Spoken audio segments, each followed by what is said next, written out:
اور اب ذکر آزاد کشمیر انتخابات کے تیسرے مرحلے کا۔ Chairman Peoples Party Bilawal Bhutto Zardari نے دعویٰ کیا ہے کہ اب لڑائی پیپلز پارٹی اور نون لیگ میں نہیں بلکہ اصل لڑائی اسلام آباد اور لاہور میں ہے۔ باغ میں جلسے سے خطاب میں بلاول بھٹو زرداری نے کہا کہ وزیر اعظم اچھے آدمی ہیں، ان کی نیت صاف ہے، لیکن ان کے ارد گرد کے لوگوں کی نیت صاف نہیں۔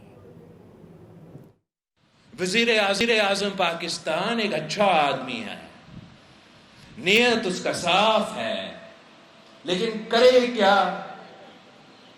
ان کے ارد گرد کے لوگ، ان کی نیت تو صاف نہیں ہے۔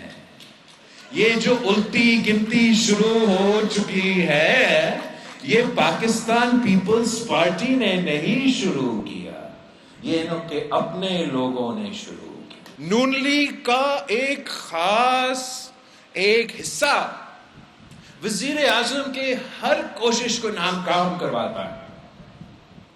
نون لیگ کا ایک خاص حصہ وزیر اعظم کو اپوزیشن سے تو کیا، اپنا اتحادیوں سے بھی لڑوانا چاہتے ہیں۔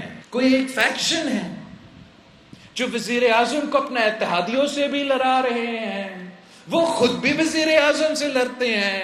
اصل لڑائی نا، اصل لڑائی تو اسلام آباد اور لاہور کا ہو رہا